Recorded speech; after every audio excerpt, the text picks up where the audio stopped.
اسمي سعيد اللبيدي، خريج معهد مساحة.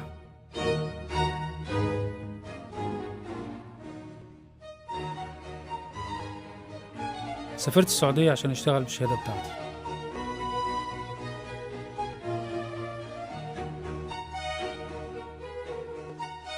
ورجعت ليه يا سعيد؟ عشان ما أقدرش أسيب الأرض اللي ورثناها عن والدي.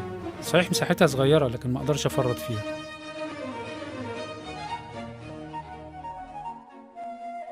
الترعة شوية مليانة وشوية زي ما أنت شايف، بنجيب منها المية بالعافية عشان بيقفلوها علينا بالعافية على ما نقدر نحصل على شوية مية. احكي لي بقى عن الزراعة. الأول بنجهز الأرض لزراعة الرز، نعمل حاجة اسمها المشتل ونمهد الأرض عشان تبقى متساوية. في اللي بيمهد الأرض بالجرار واللي بيسويها بإيديه، وفي بقى حسب نوع الزراعة اللي بيزرعها. بس لازم تتروي الأرض برضو علشان لازم الرز يعيش في المية. تبدأ زراعة مشاتل الرز في النص الأول من شهر مايو.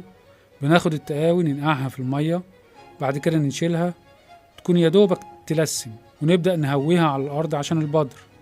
بنعمل الحوض اللي بيتزرع فيه الشتل الأول، بعد كده نبدأ البذر على الأحواض اللي اتملت مية. طيب وبعد ما تزرع الشتل ايه اللي بيتم؟ بعد ما بتتزرع الشتل وتكبر نبدأ نملخها من الأرض.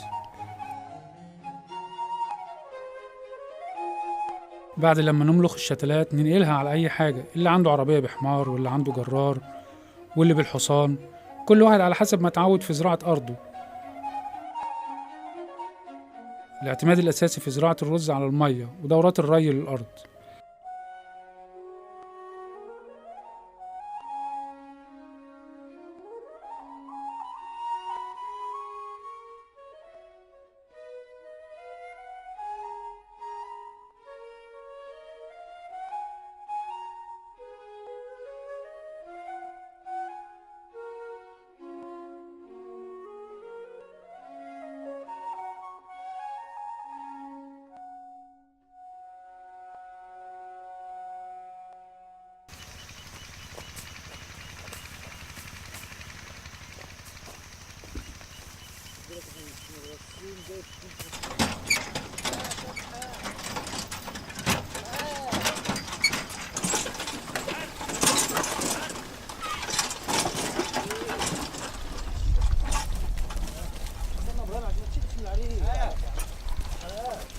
بس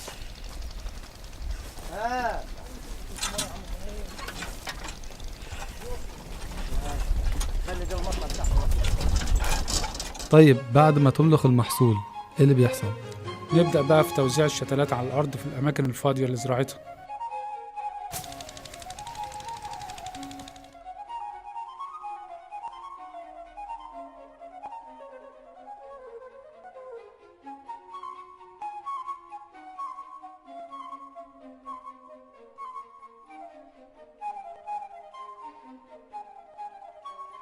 وأهم حاجة في الري يبقى موجود تحت إيدك المية.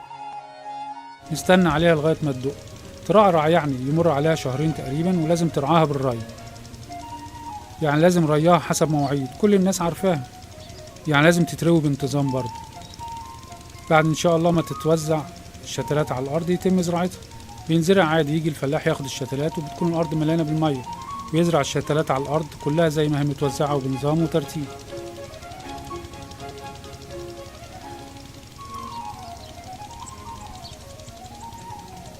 ورثتها انت ومين؟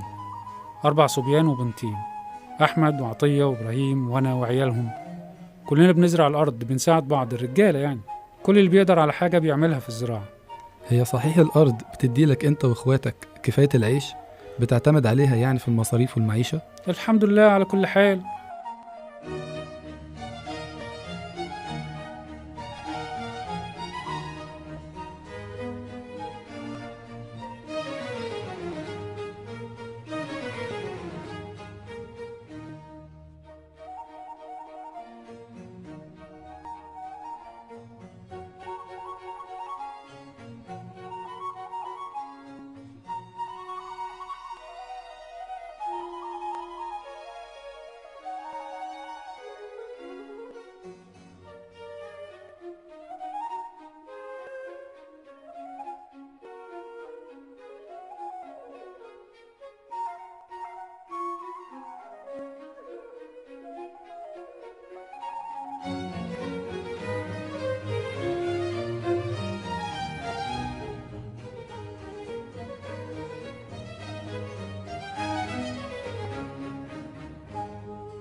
وبعد ما يتم زراعة الرز في الأرض، نستنى بقى لما يسنبل، يعني الثمرة بتاعته تسنبل في عودها. ويا ترى في أنواع كتيرة من الرز؟ أيوة طبعا، هجين مصري وسخا وجيزة وغيره وغيره، في أنواع كتير.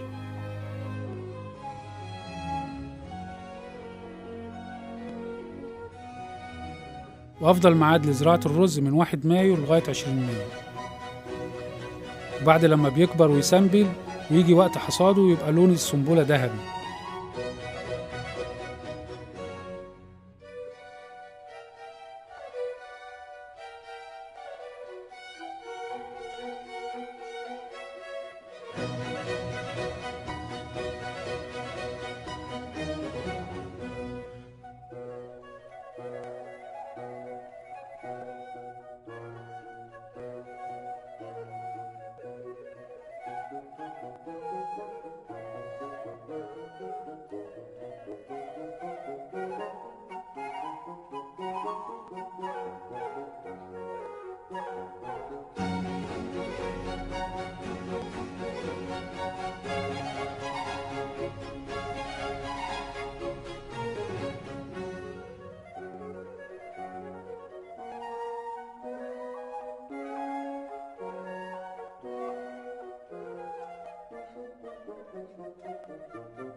نبدأ بقى في الدريس وتعبيته في شكاير، واللي بيروح على البيت واللي بيروح على المخازن.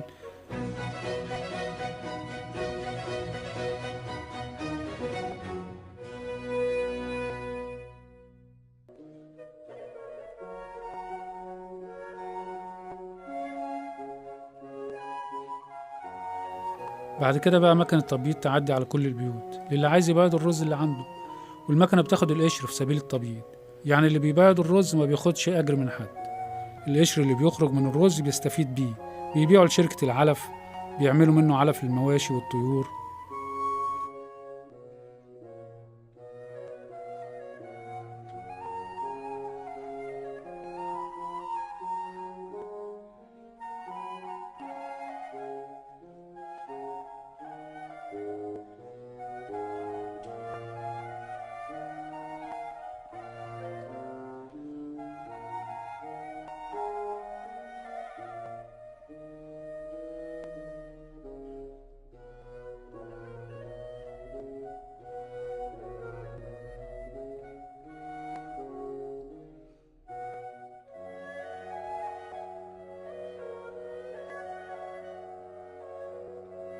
وانت تعمل ايه دلوقتي يا سعيد؟